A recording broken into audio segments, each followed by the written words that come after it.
मुख्यमंत्री और शिक्षा मंत्री भाई मनीष सिसोदिया जी से, जो आज मुख्य अतिथि के तौर पे तिरंगा यात्रा कार्यक्रम में शामिल होने के लिए नोएडा आए हैं। 3 प्रस्तावित तिरंगा यात्रा थी। पहले आगरा में हुई, 29 तारीख को, आज नोएडा में है और 14 तारीख को अयोध्या में है। इस तिरंगा यात्रा के पीछे हमारा उद्देश्य क्या है, विस्तार से वो सारी बातें मनीष जी आपके सामने रखें। धन्यवाद संजय भाई। साथ साथ मेरे साथ उपस्थित उत्तर प्रदेश के हमारे प्रदेश अध्यक्ष सवाजीत सिंह जी, भाई अवाना जी और तमाम साथी और पत्रकारगण। जैसा संजय सिंह जी ने कहा कि उत्तर प्रदेश में आम आदमी पार्टी की तिरंगा यात्रा चल रही है।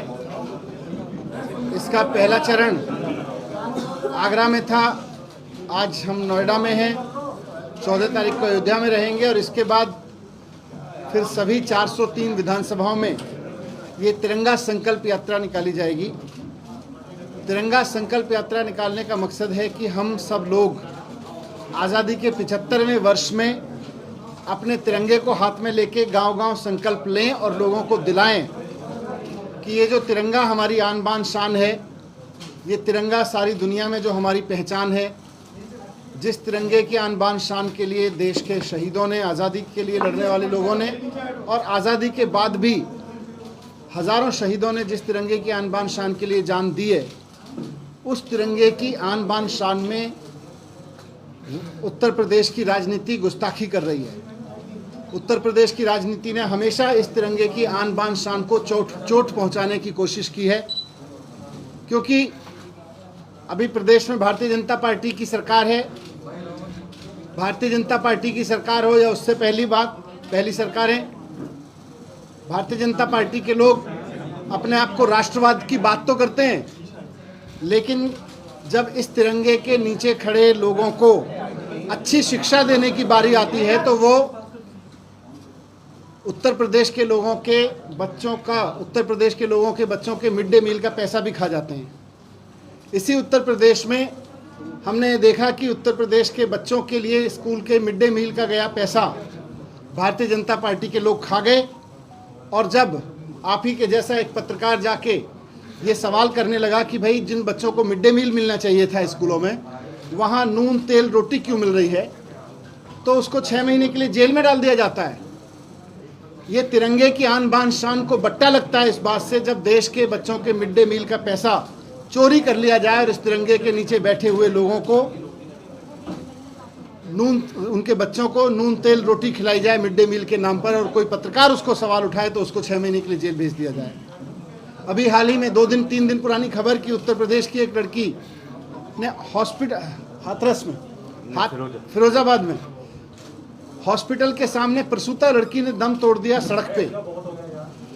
देश की बेटी अगर उत्तर प्रदेश की सरकार से ये अपेक्षा रखे कि मैं प्रेग्नेंट हूँ, मेरे लिए एक डिलीवरी का बेड अवेलेबल करा दो, और उसको सड़क पे दम तोड़ना पड़े, तो ये सरकार द्वारा इस तिरंगे की आन बान शान में बट्टा लगाने का काम है। बेरोजगारों की नौकरी हो या किसानों के फसलों के सही दाम हो, शहरों में छोटी छोटी चीज़ों के लिए करप्शन हो रहा है, सड़कों से लेके सब चीज़ों में। तो एक ईमानदारी की राजनीति, शिक्षा के ज़रिए प्रदेश को आगे बढ़ाने की राजनीति का संकल्प लेकर हम उत्तर प्रदेश के गांव-गांव में जाएंगे। उत्तर प्रदेश के अलग अलग शहरों में जा रहे हैं और इस आज़ादी के 75वें साल में इस तिरंगे की आन बान शान को बढ़ाने का संकल्प लेंगे कि इस तिरंगे के नीचे आने वाले हर व्यक्ति को, वो चाहे जिस धर्म का हो, जिस जाति का हो, जिस क्षेत्र का हो, बाबा साहब अम्बेडकर साहब ने जो संविधान में भारत की कल्पना की है, इस तिरंगे के नीचे रहने वाले भारत को वैसा भारत बनाने के लिए राजनीति करेंगे और वही राजनीति को चुनने के लिए लोगों से अपील करेंगे। ये एक हमारी संकल्प यात्रा है और इस संकल्प के साथ हम लोग निकले हैं। आज नोएडा में है, मुझे बहुत खुशी है कि आप लोग यहाँ आए इस प्रेस कॉन्फ्रेंस में। आपके कुछ सवाल हो या संजय भाई इसमें कुछ जोड़ना चाहते हैं? संजय जी ये बताएं, मैं पूरी बात कर लूँ। 400 3 उत्तर प्रदेश की विधानसभाओं में ये तिरंगा यात्रा आयोजित की जाएगी। 14 तारीख को जैसा मैंने बताया कि मनीष सिसोदिया जी की एक तिरंगा यात्रा और अयोध्या में है। उसके बाद 403 विधानसभाओं में तिरंगा यात्रा होगी। भारत की आन बान शान तिरंगे के नीचे खड़े होकर हम लोग संकल्प लेंगे कि उत्तर प्रदेश को भ्रष्टाचार मुक्त बनाएंगे।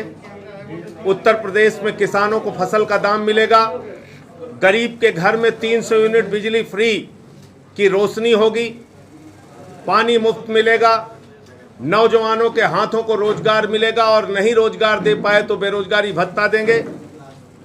उत्तर प्रदेश में माताओं बहनों को सुरक्षा मिलेगी, मुफ्त इलाज मिलेगा, मुफ्त शिक्षा मिलेगी।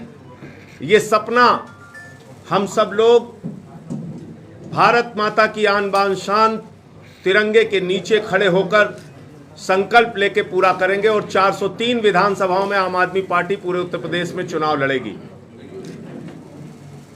अभी मनीष सिसोदिया जी आगरा गए थे तो हम लोगों के ऊपर मुकदमा लिख दिया गया।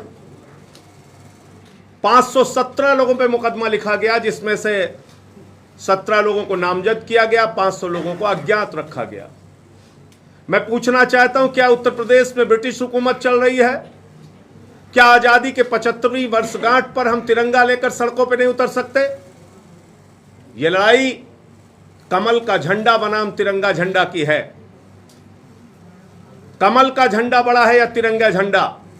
जन आशीर्वाद यात्रा में हजारों लोग कमल का झंडा लेके निकलते हैं, उन पे कोई FIR मुकदमा नहीं होता।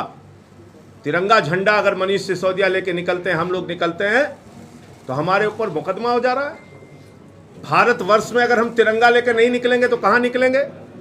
इसलिए आदित्यनाथ जी से कहना चाहते हैं, एक नहीं 1000 मुकदमा कीजिए। उत्तर प्रदेश के गांव गांव में तिरंगा यात्रा निकलेगी। तिरंगा हमारी आन बान और शान है और 130 करोड़ भारतीयों का स्वाभिमान है, सम्मान है, हमारे लिए गर्व की बात है। तो इसलिए ऐसा करके आप हमें रोक नहीं सकते, मुकदमे आप चाहे जितना लिख लें।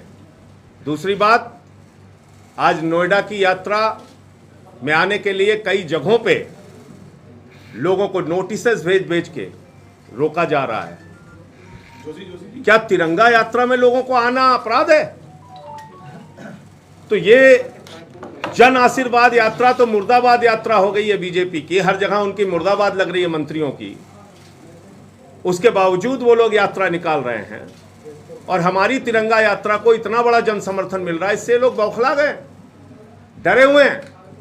तो इसका फैसला उत्तर प्रदेश की जनता आने वाले दिनों में करेगी और व्यापक तौर पे और बड़े पैमाने पे हम लोग ये यात्राएं आयोजित करेंगे। आप लोगों के कोई सवाल हो? आपने कहा लोग रोक रहे हैं, नोटिस भेजकर कौन रोक रहा है? मतलब किसकी तरफ से? आदित्यनाथ जी की सरकार रोक रही है। सरकार किसकी है? बीजेपी की है। आदित्यनाथ जी की सरकार है। मैंने वो चिट्ठी ट्वीट की है, देख लीजिए आप। धारा 144 गौतम बुद्ध नगर में लागू है। सिर्फ आम आदमी पार्टी के लिए लागू है या भारतीय जनता पार्टी के लिए भी लागू है? एक सेकेंड, अगर हजारों की संख्या में जन आशीर्वाद यात्रा में कमल का झंडा लोग लेके निकल रहे हैं, कहीं पूरे उत्तर प्रदेश में एक मुकदमा हुआ उनके ऊपर? तो ये तो साफ भेद दिख रहा है। तिरंगा लेके निकलना योगी राज में, ब्रिटिश राज में ये अपराध है। अच्छी बात है कि उत्तर प्रदेश सरकार को तिरंगे से डर लगता है और यही तिरंगा यात्रा ही अब इनको बताएगी कि इनके डर को और बढ़ाएगी।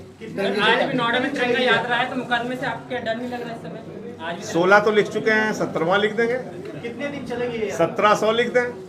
ये कितने दिन? इसके बाद 14 के बाद ये गांव-गांव निकलेगी और सारे 403 विधानसभाओं में जाएगी, सब में, जब तक चलाएंगे तब तक। आम आदमी पार्टी ने उत्तर प्रदेश के अंदर आधिकारिक रूप से हम लोगों ने इसकी घोषणा भी की है कि 1 वर्ष तक आज़ादी के 75वें वर्षगांठ पे हम लोग अलग अलग तरह के आयोजन करेंगे।